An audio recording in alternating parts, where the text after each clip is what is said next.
Bom dia, boa tarde, boa noite, or whatever the case may be.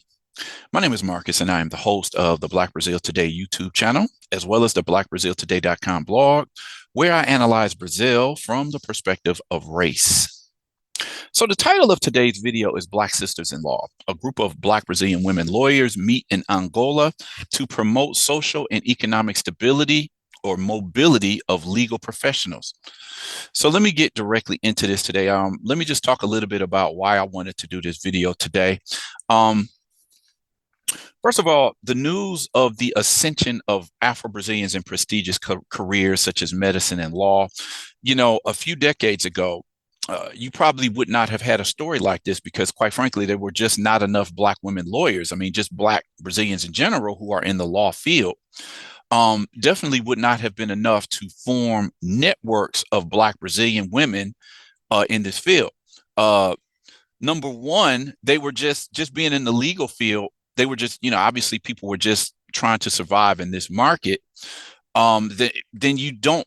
20 years ago, you didn't have such a stress on Black identity politics, but with so many, one of the main reasons of so many Black Brazilians ascending in their careers is because of the quota system. So you've seen a lot more Black people having access to careers in the medical field and in the legal field.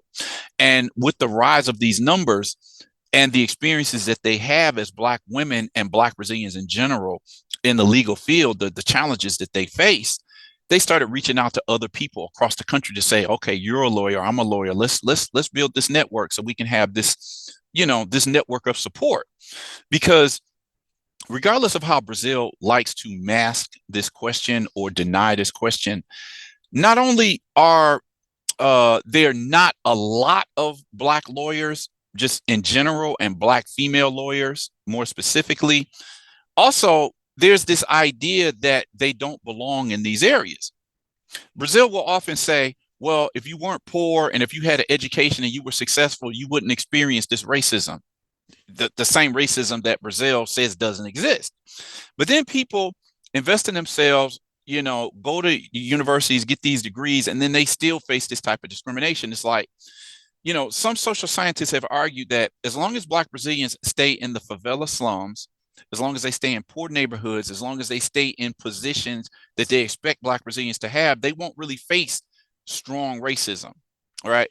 It's when they enter fields where the people are expected to be white or at least socially accepted as white that they're going to run into the real discrimination, the gestures, the attitudes, the snide remarks. I've seen reports of people like, the university used to be an area that was just like predominantly white. And so I've seen studies where Black Brazilians, they'll be like the first person in their families to go to college. And then they get there full of hope, trying to get through this course. And then the gestures, the remarks, and the treatment that they get in the university setting, sometimes people end up throwing in the towel because they can't really deal with it. So this is the same thing that people deal with in the legal and the medical fields. It's common for people to run into them or people who they're tending to, clients that they're taking care of or patients that they're taking care of. And people just like, I know I was never tended to by a Black doctor. I've never had, a Black lawyer. I've never seen a Black judge. So this is the general reaction that Brazilian society has as Black Brazilians begin to move into these areas where they're not expected to be. Again, this question of what does a lawyer or a judge supposed to look like?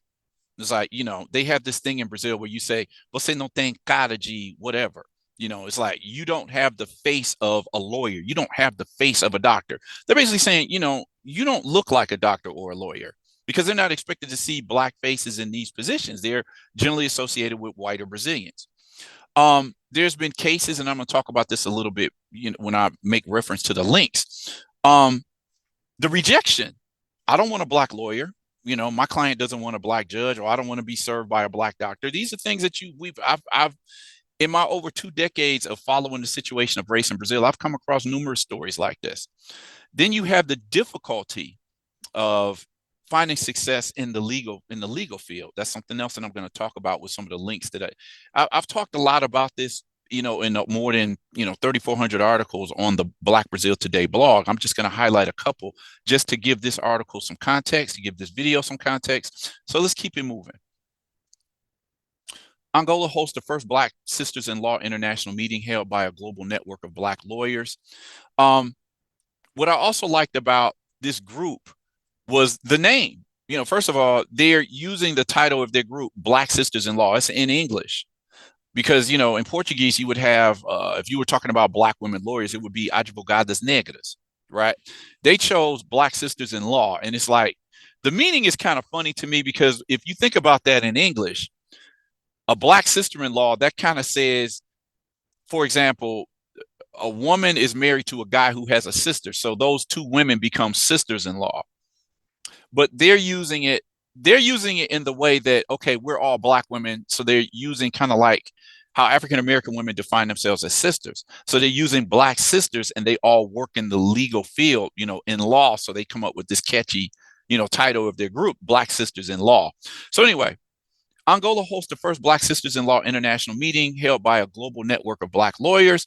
Today's story comes courtesy of Mundo Negro, Afro TV, and As Negras do Zirigudum. So let me just get directly into the story for today. Last week, Angola was set to host the first Black Sisters in Law International meeting that was promoted by the global network of Black women lawyers known as Black Sisters in Law, which was founded by Brazilian lawyer Gione Assis, this woman right here. The event ran through January 14th and brought together Black women lawyers and renowned personalities with the objective of strengthening ties, promoting diversity, and impacting the future of advocacy. According to Gione Assis, founder of Black Sisters in Law, by catalyzing positive changes in social and professional dynamics, future generations will be inspired. And she states, there is a significant social influence in strengthening this network of African-descended professionals in the legal area. In view of this, the support of Mover was fundamental, which guaranteed the participation of most of the professionals who will be at this meeting.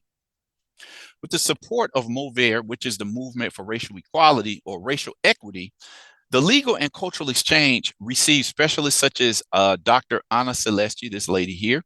She is the Secretary of State for Justice and Human Rights in Angola, as well as legal leaders such as Dr. Sebastião Teixeira Vinci e Cinco, probable candidate for the presidency of the Brazilian Bar Association, who share their experiences and trajectories with other legal professionals. Okay, so one thing to understand is that they put together a network of 3,000 Black women lawyers, not just in Brazil, but in several other countries. And that's something we'll see as we go on. Okay, another picture of the group.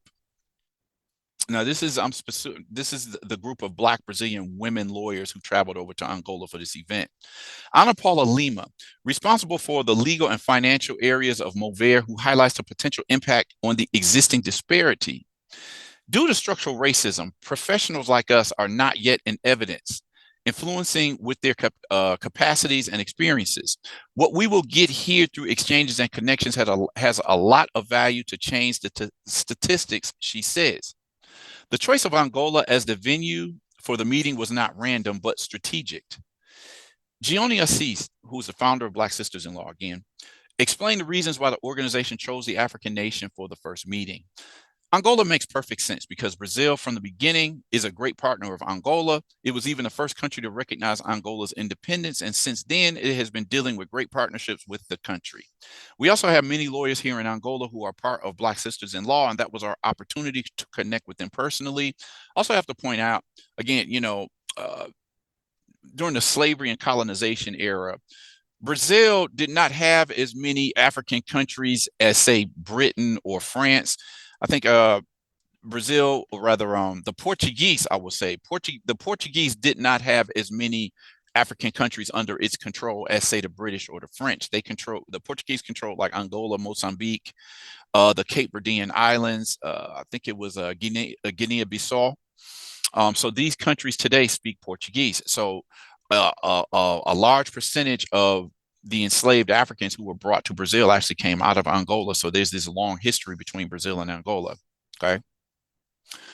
Black Sisters in Law is an organization that brings together about 3,000 Black women lawyers from all over Brazil, Angola, and other countries, seeking to promote the social and economic mobility of these professionals who face challenges and discrimination in the legal field, which I'll talk about in a minute. Black Sisters in Law also plans to establish an embassy of the organization in Angola. For the future, we have some projects, the first of which is the constitution of an embassy of Black Sisters in Law here in Angola to gather and strengthen the advocacy of Black women here. And we will also make a practical exchange, allowing Angolan lawyers to go to Brazil and intern in our offices. More than 30 Black Brazilian women lawyers had the chance to explore Angolan culture, history, and the legal system. Also among those scheduled to participate was Rachel Maia, one of the most respected and influential executives in Brazil. Rachel or Raquel Maia, I know when I learned about her, like in 2017, she was the only Black woman CEO in the entire country. Like it was a percentage. The percentage of Black women CEOs of major companies in Brazil was like 0.01%. And that 0.1% was represented by Rachel Maia. And so Rachel Maia also participated in this event.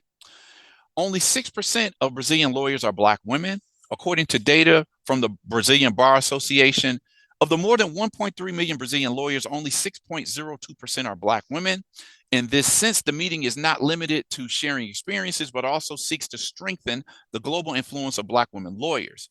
Brazil, despite having the highest proportion of lawyers per inhabitant, still faces disparities, and this is one of Mover's fronts of action. Boosting Black careers for a representative market, whether in renowned businesses or in enterprises themselves, says Natalia Paiva, the executive director of the movement. Okay, so with that said, I want to explain why seeing such a group of Black Brazilian women lawyers come together and being able to travel over to Angola to meet with other, Black women lawyers. This is big. This is big news to me. And some of these links that I've shared on the blog it'll actually put this into context, right? So, Black lawyer and doctor, Black doctor and lawyer discover what one calls a Negro with a PhD. So this is just a story of a Black lawyer. Her name is Andrea Candida Vitor. She was arrested and called names and humiliated by the military police of Curitiba, located in the southern state of Paraná, on Saturday night, Sunday morning, November the 25th. This is back in 2012. And the way she was treated, they see it as barbaric. It just goes to show, it was like, she said she suffered physical and psychological torture and was called a negative vagia, the Black bee, by the police. Just goes to show. Okay, Brazil says, ascend the social ladder and you'll be treated like a regular person, or you'll be treated with respect. And this goes to show that this is just definitely not the case. Being a lawyer, whatever that she is, was not good enough to protect her from being subjected to this humiliation by the police. Hard out here. This from 2017, unemployed Black female lawyer pursuing 2 post-grad degrees. She sent out 67 resumes in 2017. One employer offered her just a job at $308 per month. That was probably worth about 12, maybe 1,200, maybe 1,500 reais per month. It's chicken feed, particularly if you live in a place like Sao Paulo. So can you imagine you shoot out that many applications or resumes and you only get one offer? Why is that? We can't honestly say immediately, okay, this is definitely racism, because we can't say. That's the problem with being able to identify things when things happen is because of racism. But it's just a question of, if she was a white woman and she sent out 67 resumes, do you think that woman probably would have only gotten one call or one offer? One Black lawyer, this is from 2018, one Black lawyer was handcuffed in court. Another was shot point blank range, both at the hands of government policing agents. Adilson Moreira explains why Blacks get no respect regardless of status. So the story I wanted to point out here, and this was kind of shocking to me. On Monday, September 11th, Valeria dos Santos was a Black and native of Rio lawyer. She was holding a hearing at the 3rd Special Civil Court of Duque de Caxias in the Baixada Fluminense region of Rio de Janeiro when she was detained after demanding a reading of the contestation of the lawsuit. She was handcuffed in court while defending her client. I mean, they handcuffed her and dragged her out of the courtroom. Okay, I ask the question again. She's a black woman and she's a lawyer. Would she have been treated that way if she had been a blonde white woman with blue eyes? We can't know for sure, but we know that police in Brazil definitely they're more likely to approach black people. They're more likely to treat them with brutality than, say, white suspects. And here we see a black lawyer. This is the second time. I just talked about another case where a black lawyer was mistreated. This several of these types of stories. If you just keep track of what's going on in Brazil, a million ways to be racist. Just choose one. Black lawyer barred from entering a club because he looks like a security guard. So what does it mean to look like a security guard? I did a story some time ago where it talked about in the Brazilian mind, if you put a white man and a black woman and a white woman in the same clothes, people will perceive them different. You put a black man in a suit and tie, people are going to see him as the security at a shopping mall. You put a white man in a suit and tie, and they'll see him as the CEO of a big company. So, what does a lawyer look like? When people say you don't have the face of a lawyer, you don't have the face of a doctor, you don't look like that because we're accustomed to seeing white people in these positions. In the 19th century, Luis Gama, one of the most important black figures in Brazil's history, this film came out talking about this was the film called Dr. Gama or Doutor Gama. He was not allowed to become a lawyer in the 19th century. He was barred from going to law school because he was black, but through his expertise, he studied to become a lawyer. And even though they never officially recognized him as a lawyer until 133 years after his death, he managed to legally free 500 slaves in Brazil just through his legal expertise. Okay. So at once upon a time, black people were barred from going to law school in Brazil. Okay. So we see these barriers throughout Brazilian history. Nobody wants to talk about it. 2019, blacks account for less than 1% of lawyers in large law firms. So ask yourself, why is that? Of course, I can look more into that, but this was just a study that just came out, some years ago. It just shows the difficulty that Afro-Brazilians have, being hired by large and, powerful law firms. Now, I mentioned the name Rachel or Raquel Maya, first black woman CEO of the country. There it is again, first black woman CEO of a company in Brazil. This is what is her name? This is Rachel Maya, very important woman in Brazil. Then you have what I've been saying. You don't have você não tem cara de advogada ou racismo no meio jurídico, which means you don't have the face of a lawyer. You don't look like a lawyer. Racism in, I guess you could say in the legal system. So these four black women talk about the challenges of racism in the legal realm and just talking about their experiences as lawyers. Okay. People can say you're just whining. That's not true. This is not a problem in Brazil. Okay. I'm just telling you what people are saying. And as I said previously, with the rise of black Brazilians into the fields of medicine and law, they're creating these networks of support for themselves.